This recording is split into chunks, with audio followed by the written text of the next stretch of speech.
it's been a while. My name is Spam Attack, back from Zelda Gamers United. It's been a long time since I uploaded a video. I just kind of decided to stop YouTube, and I'm sorry about that camera glare. Fix that. Yeah, slightly better there. I have been busy, and I just decided to stop YouTube for a bit.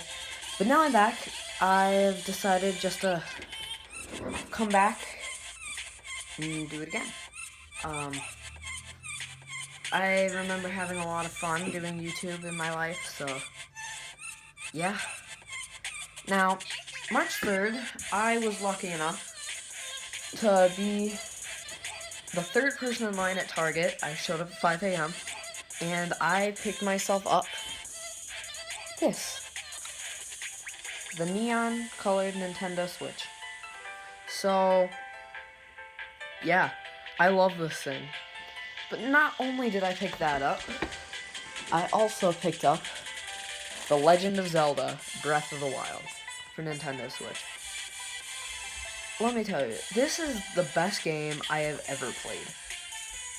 I love it to death. But it's not perfect. I'm gonna say that now. I am not one of the reviewers who gives it a 10. I will not give it a 10. I have problems with it. So, let's jump right into it. As you can see, sorry about the glare, but I am playing right now. So, let's go. So, where to get started? This is, in my opinion, the best Zelda game out there. I love it. I love the console it's played on, except the Wii U version. But you know, we're going on with the Switch. So, I think Breath of the Wild has a lot of potential to be a good game. And it's been in development a long time, experiencing somewhere between 3 and 4 delays. The original release date was 2015. It is March 2017 it got released. So, definitely some delays there. Now, there are a lot of good things about this game. So, for instance, let's just take a look now, once I get away from these moblins. Here, take a look at my map. This is huge. With all 120 shrines in the game, you have a huge map filled with things to do because of the shrines. There's tons of side quests, there's tons of things just to find, tons of weapons to look into, and I consider it to be 5 solid dungeons. So,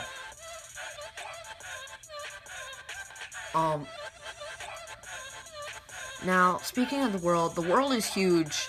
When I say the world is huge, I mean for Zelda standards. Breath of the Wild's world is not as big as games to the likes of the modern generation, when we have games like The Witcher 3, Skyrim, and Grand Theft Auto 5. The map is big for Zelda standards when the last 3D game we got was Skyward Sword, which was very restrictive on where you could and couldn't go.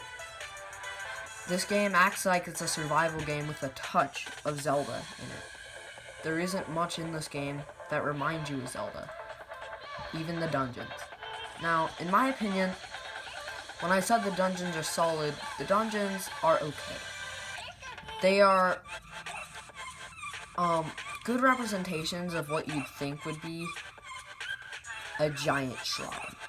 They essentially are just giant shrines. The dungeons are okay. I'm not a huge fan of them. If you like the shrines, you got yourself 4 solid dungeons, plus the 5th, which, when I say the 5th, I include Hyrule Castle to be a shrine. And let me show you why. Right there. The reason I consider Hyrule Castle to be its own, not shrine, dungeon, is because it has a dungeon map in the bottom right-hand corner. Anything that has a map in the bottom right-hand corner, I consider to be a dungeon, because that's how the game sets itself up. That's what it sets itself up for. So I do consider Hyrule Castle to be its own dungeon. been worse enough. I think it's the best dungeon in the game. So, here we are inside Hyrule Castle, and, yeah. Notice this little map here. Appears in the bottom right-hand corner. This is a dungeon map, which is why I consider Hyrule Castle to be its own dungeon. So, I'm not going to show off too much of this area, so I'm just going to head back out into the world. Yeah. So, yeah, this video is going to contain spoilers if you haven't noticed that already. Because we're inside Hyrule Castle right now. But I won't spoil what Hyrule Castle is like. I'll spoil the ending of the game, but I'm gonna be exploring Hyrule Castle with you because I love exploring Hyrule Castle. It's one of my favorite parts of this game. Alright. So, as you can see, this is one thing I want to talk about, the enemies, how they work. A lot of people have said the enemies are random, in the sense of when you go all over the world, there isn't any tone to where there's stronger enemies, where there's weaker enemies. I can tell you, the closer you go to the middle of the map, the stronger I think enemies get.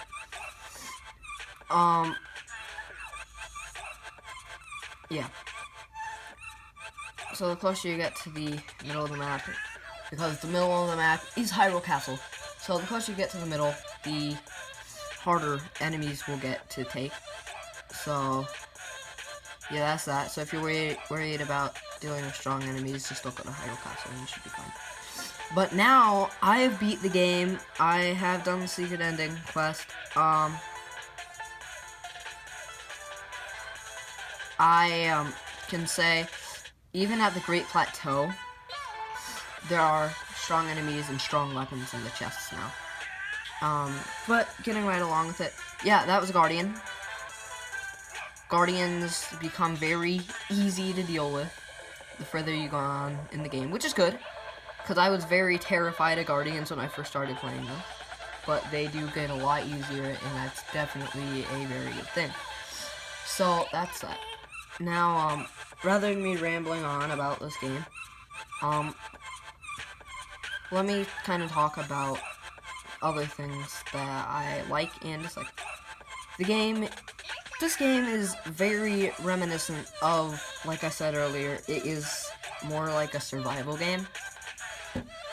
Heck, let me show you this. Here's the back of the box, where it says, right here, craft your survival. It's essentially a survival game, rather than your typical Zelda. It's not a traditional Zelda. That's another thing I just want to mention. It is a survival game, it's not a Zelda. So, honestly, like I said earlier, too, it's a survival game with hints of Zelda. So, by that I mean, as you can see, I am wearing a tunic here called the Wild Tunic, and two things up here too. The Twilight Tunic, which I got from my trusty Link amiibo, and the Dark Link Tunic, which I got from a side quest, which was a very, very fun one. Yeah. So it has little nods like that. There's the Hylian shield, all pulled out. The Master Sword. It's got nods to the other. It's got nods to traditional Zeldas in it, which is definitely a cool thing. Yeah. So the main focus when they went to make Breath of the Wild was that it's so open. It will be the biggest Zelda ever. It will be the biggest game ever. My problem with that, with people saying it will be the biggest game ever, is, like I said earlier, I listed The Witcher 3, Skyrim, GTA 5, bigger maps. Much bigger. There are, heck, I'd say Xenoblade Chronicles X is close in size to this, I'd say. The original Xenoblade is similar in size. No, the original Xenoblade's bigger than this.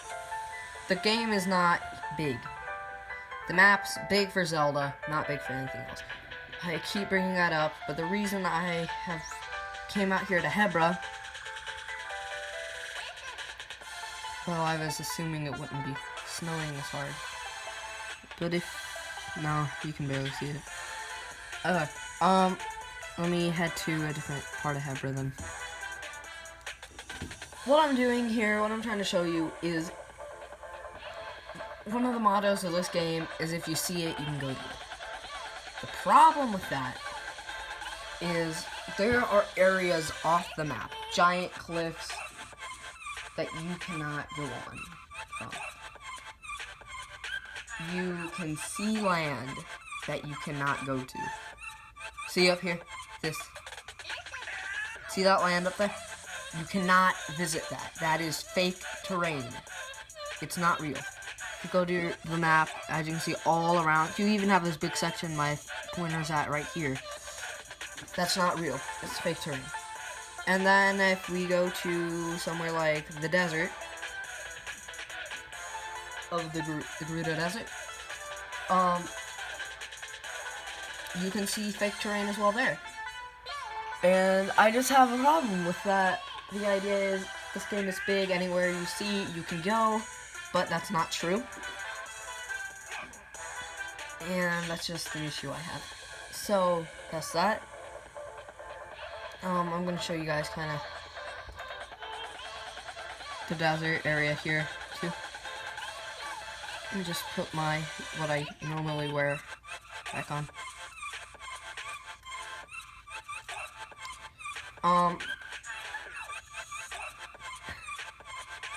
that's a Great Fairy Fountain, for those who don't know. Yeah, they're back.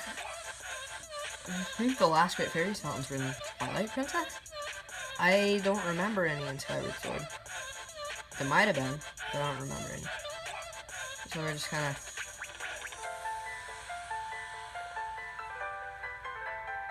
running towards the end of the map, forgetting that I need heat resistance in this area. That's not... So, the verdict. What do I really think of this amazing game right here?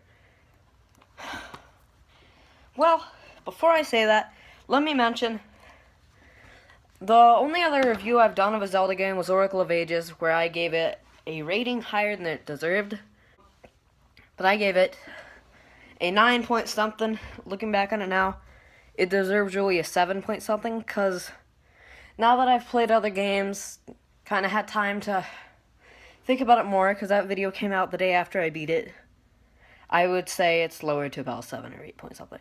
Now, that's just for context. Breath of the Wild, I'd put it about 9.7. It's not perfect, for the reasons I named, but it is very good. The world may not be huge, but it is packed to the brim with stuff you can do, so yeah, I give it a solid 9.7. Almost a masterpiece. If it could just fix the few problems it has, it would be perfect. Now, that's going to wrap it up for today's video. Tell me if you guys like the new format where I'm doing with music, better intros, trying to make a better quality video. Yeah. So, thank you guys for watching. Make sure to comment, like, and subscribe, and hit the little bell so you can stay up to date with all of my videos on the Switch, Zelda, and anything else I have to do. So, with that said, I will see you guys all in the next video. Bye, guys.